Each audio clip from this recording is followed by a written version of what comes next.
Carlos Nelson with Cascade Media Group, and today we have one of our really living legends here in the city, Mr. Alvin Brooks, on the program. He's just celebrated his 91st birthday, and when I moved here in 1978, Mr. Brooks has been serving our community back way before then, but my association goes back to 78. And it's all I always, when I do talk to Mr. Brooks, I always be bantering with him, talking about old man. And this is a long time ago. I be calling him old man.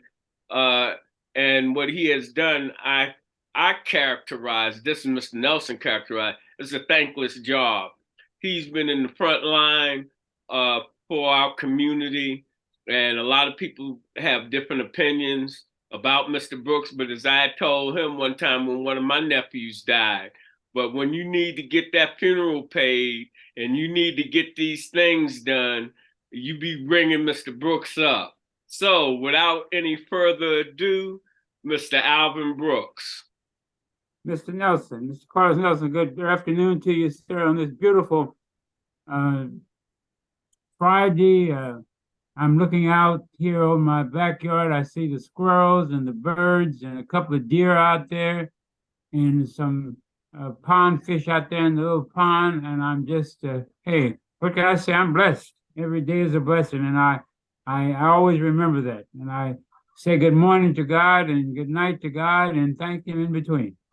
Hey, Mr. Brooks, talk about the people that celebrated your 91st birthday. I think it was 2 days ago at the Black Archives of Mid-America. I didn't get a chance to make it to the event. It looked like it was a lovely event. And talk about that event and how did that make you feel? Well, of course, whether I had anybody there or not, I still would have felt good. But of course, to have hundreds of people who came through the Black Archives of Mid-America on Monday, which is May 3rd. And I want to thank certainly Dr. Carmelita Williams, who's executive director down there. And I got to thank my number 2 daughter, Carrie Brooks Brown, who flew in from Phoenix with her daughter, Carrie, and my great-granddaughter, Leora James. But Carrie spent so much time, she and Dr. Carmen, so much time, and others, in setting up the display. And I didn't know it. I guess I had boxes of memorabilia and awards, and here is stored at home.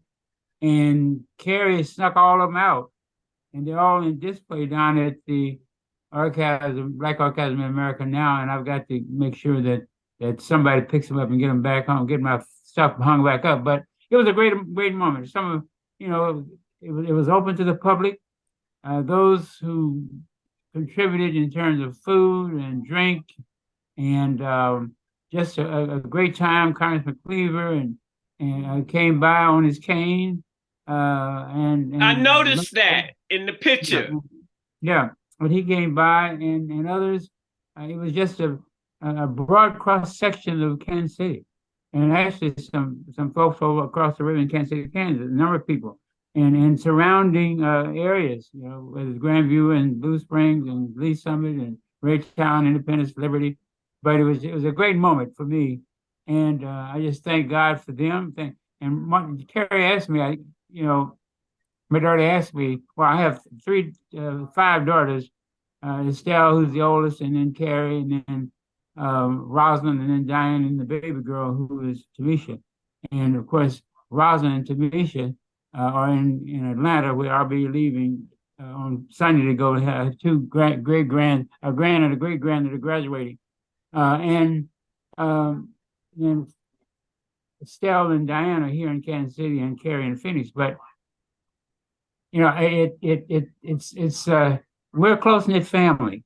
We're family. My late wife, Carol, who passed away, will be 10 years this 21st of July. 63 years of marriage. We were teenagers when we got married, and our love song was Nat King Cole's "Too Young." And you remember the last part, it says they said they found that we weren't too young at all. And that was our theme song back when we got married, August 23rd, 1950. Do the math, and you can tell how old we were.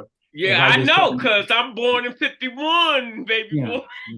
yeah, you were born the same year that my son was born, Ronald. So I mean, we've had a good, we got a good close knit family. They're spread out, but over Grace, and I don't know them all. I don't know all my greats and great greats. I know of them, but I have not met them. But God's been good, and everybody else too. All right, I Well, want to switch gears with you. back to what Carrie did. What Carrie asked me. She said, what do you like most about your life?" I said, "Having friends." All right, well, that's what I want to switch gears with you, Mr. Brooks. You know, I talked to you off camera about people that you mentored, and see, you go back to the real civil rights era, is still continuing, but you go back to the real struggle and really can identify uh, where our community was really united, from the garbage man to the teacher to the doctor, where we all lived. And when we uh, cooperated on things that were going to improve our community, that has allowed a lot of the individuals that have these doctorates and these degrees and been able to ascend into and assimilate to a degree into the majority community, into these corporations, and rise to a certain economic and educational level, what that was built on. See, my feelings are that we, for the most part, talk about whose shoulders we stand on, but do we really value that? And when I look at how the community values you, it's only two individuals since I've been here that I've seen they value like that, and that's you and Buck. And even though y'all in separate categories, I think the community really understands they standing on your shoulders, so to speak. And I Well, want since you to you talk put about me, some of the mentorees that you have had. I've watched you with photographs of Melissa and one or two of the council people, Raleigh and what have you, and your influence on up and coming uh, public servants. well, it's interesting you mentioned Buck O'Neill, the great ambassador for Kansas City, and the first African American manager of a major league team, and played with the Monarchs. And I saw him as a kid growing up there, and we developed a great friendship over about the last 10 years of his life. Um, but you know, it's my in addition to friends, I've lived to try to work with African American young African American males, which was including my son and my grandsons, who I've had some direct contact with, and great grandsons who I had great contact with. But because I'm aware, I'm old enough to feel and know this for a fact, and the data will prove me out, bear me out, is that it's very difficult in America for little black boys to grow up to be men. It is difficult in these United States of America, the land of the free, the home of the brave, for little black boys to grow up to be men in America. I don't care where you live. An example of that, as you know, Mr. Nelson was with the young brother, a teenager who was shot just about 3 weeks ago, a month ago at the most, 16 years old, ringing the doorbell of a white man's house. No provocation at all, no conversation at all. Opened the door, boom, shot him, and then shot him again. And so that's the kind of thing. So I've taken upon myself as long as I live to try to work particularly with the young black males, and I'm just now trying to take on to work with a couple who are not my related to me, but I have developed a relationship with them. Both of them are 15 years old, And so I think that if enough of us who are African American men, I'm not talking about those of us that just put our pants on the same way. I'm talking about those of us who feel that we have an obligation, if we have the knowledge, as I've expressed, that it's difficult for little black boys to grow up to be men in this society. Then it's up and come upon us, even beginning first with our own boys, and then our grand, and then reaching out. And that's not saying that it's not difficult in America for little black girls to grow up to be women. But if you look at the data, look at the communities, you can see where there was who has the difficulty in being men in this society. So I've tried. So I mean, Jermaine Reed, who I think was trying to, and Terry Riley, he probably would not admit that I've been his protege, but our relationship, Deron McGee, probably would not, but our relationship in their younger years, and there are several others that I can name. But the most important thing is to see them grow up to be men, not those who sired kids all over the community. And sire, that's a term that was used during my younger years. That means that you're the father, the sire.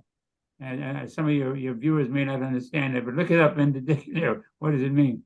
But so I think, and then education is the key. And also, I talk about that all the time because if you want to reduce crime and violence, you have to reduce poverty, Mr. Nelson. And the only way you reduce poverty is through education. And so, as long as you've got a disproportionate number of us as descendants of slaves, as long as you've got a disproportionate number of descendants of slaves who are uneducated, then you can predict the violence and other kind of crimes that are going to be committed. And it's my feeling that this nation of ours, the good old US of A, as I said before, the land of free, home of the brave, those three documents that set America as it was, the Declaration of Independence, the Constitution, and the Bill of Rights. During that time, there were 4 million slaves who were not affiliated with either of those documents except in the Declaration of Independence, when we were counted as 3/5 of a person because the South didn't have enough representatives in the House of Representatives to equally be represented. So, I mean, all these things, and I'm convinced that this nation of ours never intended for the descendants of slaves to be totally free. And I'll debate that with anybody and use their history to prove my point. If it was, we still would be talking about equal rights and equal opportunity. I think you hit the nail right on the head, Mr. Brooks. Just recently, I have a series honoring 50 Black educators that were inducted into the Black Educators Hall of Fame in Wichita. And I commissioned a think tank. And last week they came back. What were the 5 most contributing factors for people of color not getting a good education? And all 5 of those people, they gave 5 different reasons, but we condensed them. And really, 3 were there were no Black role models in the system for real. Lack of Black male teachers, just role models such as yourself, and that has a self-identity, self-confidence. All of that has to do with how things are structured. I'm going to say one last thing, give the floor back to you. I'm not as old as you, but my own analysis is keep on living, Mr. Nelson. The whole planet. I'm not going to let you catch up. Yeah, I'm not going to let you catch up, but I want you to keep on living. I do too, but my analysis is that the whole system is corrupt. In general, everything is corrupt. And when you look at see, because we're local, we're not really talking about the Clarence Thomas, and openly we're dealing with these little local issues and what have you, but all of this affects our whole community. And then you hear the Supreme Court say that really do as we say do, not as we do, that they can uh, police themselves. They sound like these big corporations. And what you were saying about there's no intention of letting us have any equality financially, educationally, or ownership in this great nation. And I would want to be here than any other place on the planet. But they, what we say we are about and what we do, two different things. Well, you know, The floor is yours, Mr. Brooks. with regard to the Supreme Court, I don't think that there should be any public body in America does not have that does not have the possibility of being reviewed.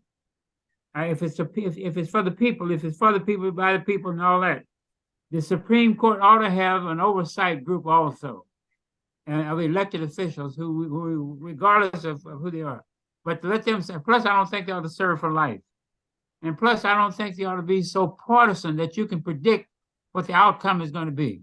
And the President Supreme Court, you can predict if it's anything having to do with equal opportunity, you know, with the social issues that face America, particularly for people of color, the indigenous people, Native Americans, and those of us who are descendants of slaves, African Americans, and Hispanics. You can be sure, you can predict, you know, how the outcome. And anytime you can do that, you no longer have any control. So there. Now let me further this conversation and what you were saying.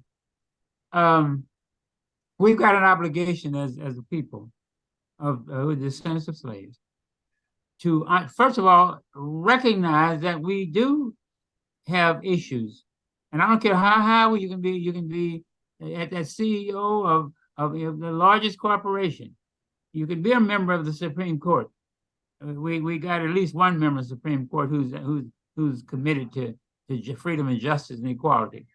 But unless first of all you got to recognize that.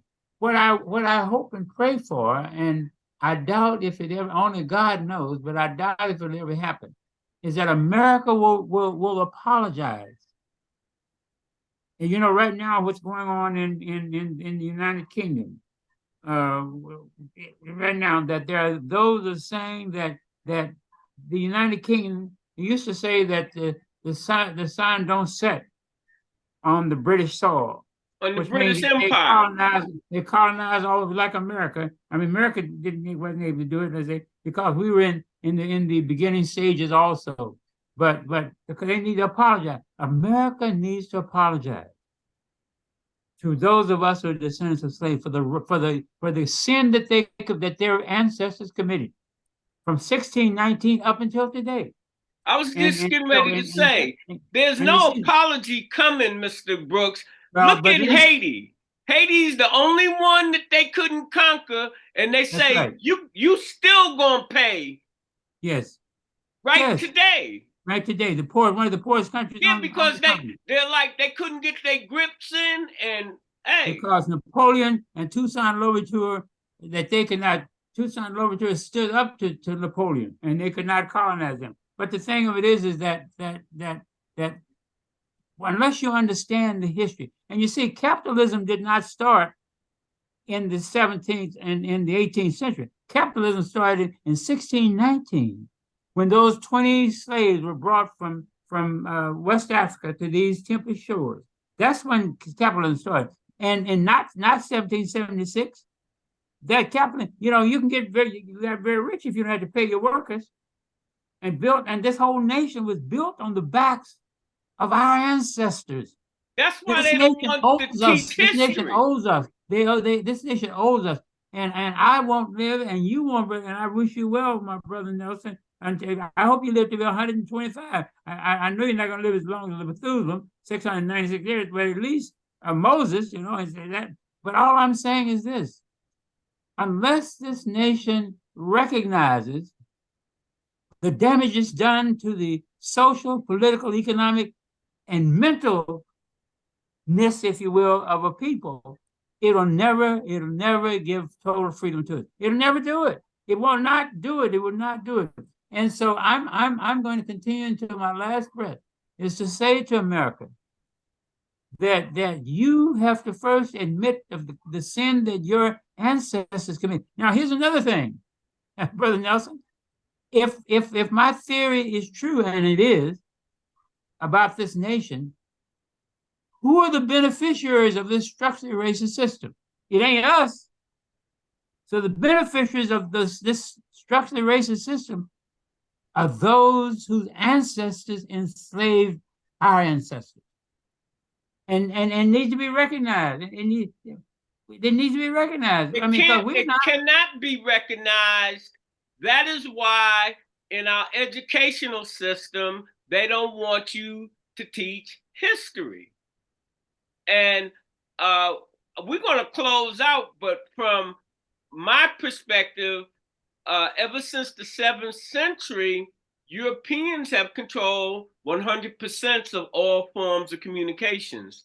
And right up into the 18th century, most communications to the masses was done through religious authorities, the church. And images was what the people that could not read or write depended on. Who was making the images? Look at, it hasn't changed, it's gotten more sophisticated.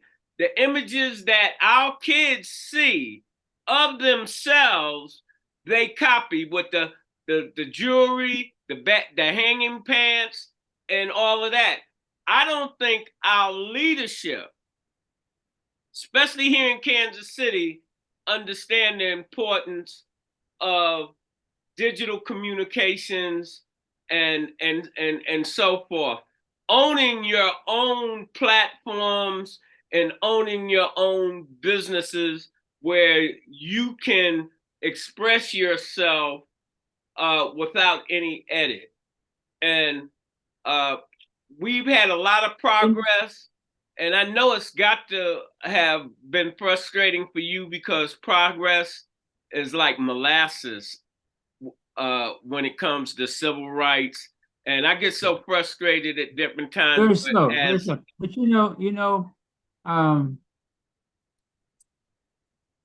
desegregation did not do as much for us as it did for white folks. Because what happened there is we lost our sense of community to a great degree. It separated us. And when I think about the Black Orchism in America, the late Horace Peterson III, who started that concept, which is a great concept. God bless it, bless him. But when I go around 18th and Vine and 12th and Vine, when I was a kid growing up, when I was on the police department, we were relegated to just work 2 districts there. From 12th Street to 23rd, Truth to Brooklyn was the only areas that we could ride. And I go down and we own more businesses, Mr. Nelson, and to your viewers. We own more business in Kansas City. Black folk own more business in Kansas City during the segregation days than they do now. 18th, that whole area that I've just mentioned, that we were relegated to live in majority because we couldn't live south of 27th Street. There were pockets of I grew up in Leeds area, east of the Veterans Hospital, if your viewers are familiar with Kansas City. There was a pocket about St. Luke's Hospital. There was a pocket about 51st in Jordan or Jordan and Bell Fountain. There was a pocket over on Bruce School over there by 14th and Jackson. And there was a group called Round Top right there about 27th to 29th between Norton, I think, and Cleveland and Jackson. Well, all I'm saying is that the bulk of Black folks live in that area of Independence Avenue to 27th Street, Charlotte, to about Brooklyn. And what about that place over in Kansas? The Quindera. The Hispanics have that area now, but I know Mr. Harden. Rosedale, Argentine. Okay, but I'm talking about Kansas City. But every time I go to 18th and Vine, literally, I choke up because when I was a kid and even a young adult, up until 1960s, That was black folks. That whole area looked like Westport does on weekend. Look like the Crossroads. Look like the West Side. Look over on the East Side. You see Somalian stores. You see Hispanic shops. And what do we got?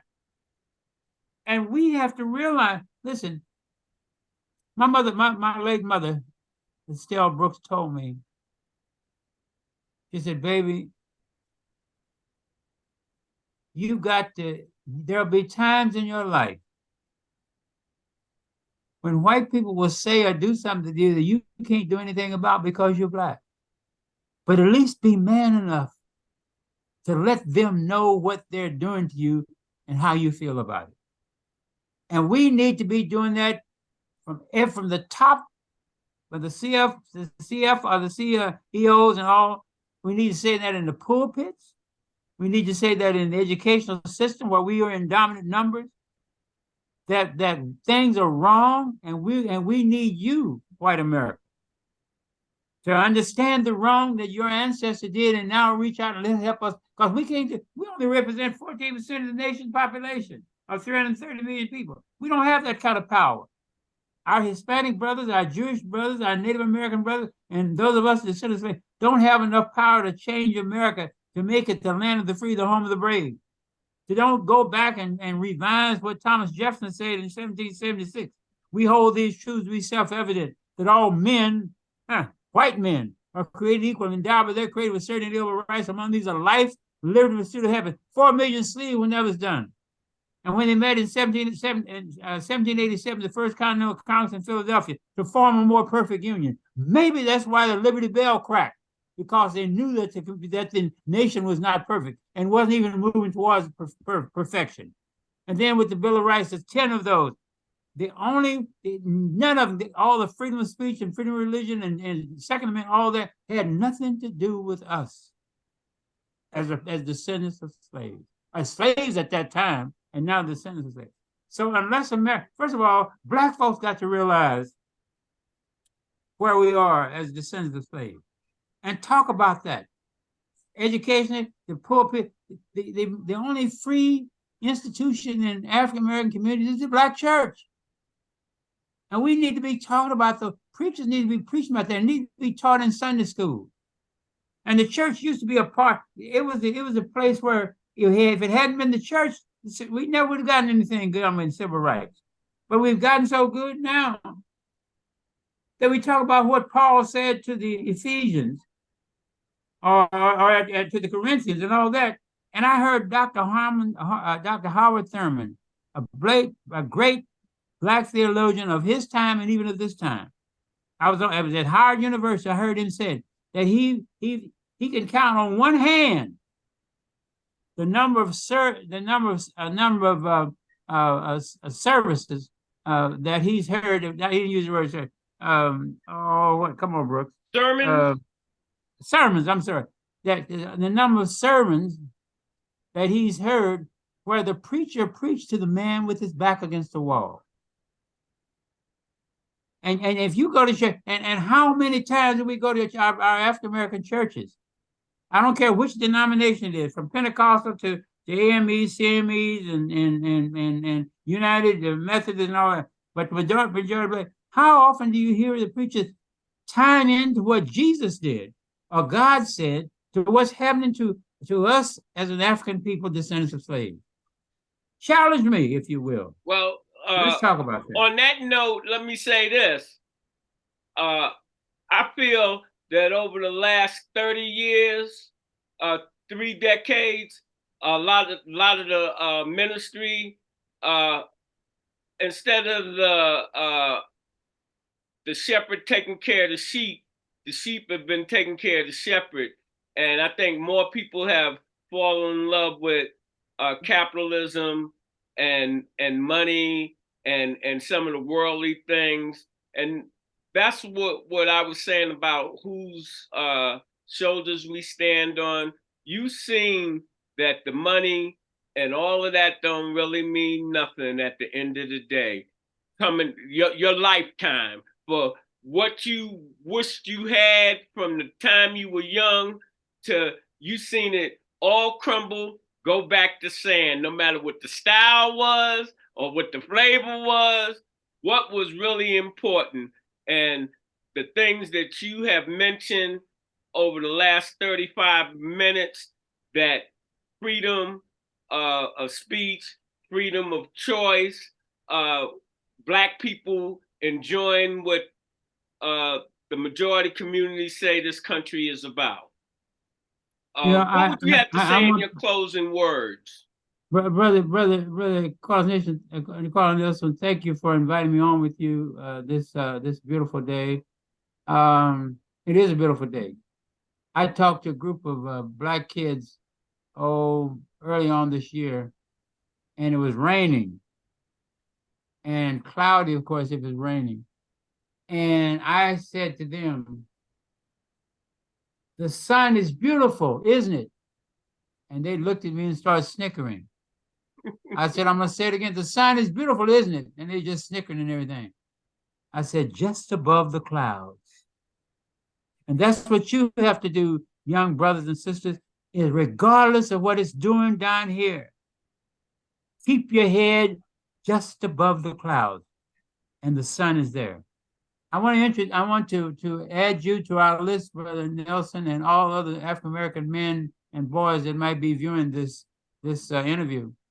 Every Wednesday, there are a group of 50 plus African American men get together across the nation. I started 151 Wednesdays ago. Last Wednesday, we had on Brother Kevin Wilmot, writer. I know he's been on our show. I know exactly who you're talking about. He was on Very with us. intelligent brother. Yeah. Plus, worked with Spike Lee on and got an award for Black Klansman. And we also had Sean Edwards on, who's the only true African American film critic in the country. I worked with his dad. His dad was do you remember his dad was a contractor? Yeah, sure, I remember. So all I'm saying, and I've got your email, and I'll have a couple of my proteges, Jermaine Reed and Kansas City, my grandson in Atlanta. We had the other night, we had 15 Morehouse men on. I always have a joke about we got too many Morehouse men, but we haven't got enough Morehouse men. And so 15 of them were on the other night so I'll make sure you get the link. And no, we need to be carrying that show on our network. See, our network is not, at this point, is designed to carry other people's show from around the country on our worldwide network, giving an eclectic viewpoint of what's going on and who's doing what in our community. That's the point I was saying on communications. Most of us don't understand that you don't own Facebook, you don't own YouTube. And the moment they make changes, all your stuff is gone. Yes, it's like the government with TikTok. They say you can't use that now if you have a government job. So if your company was based, or what you were doing was based with them, it's finished.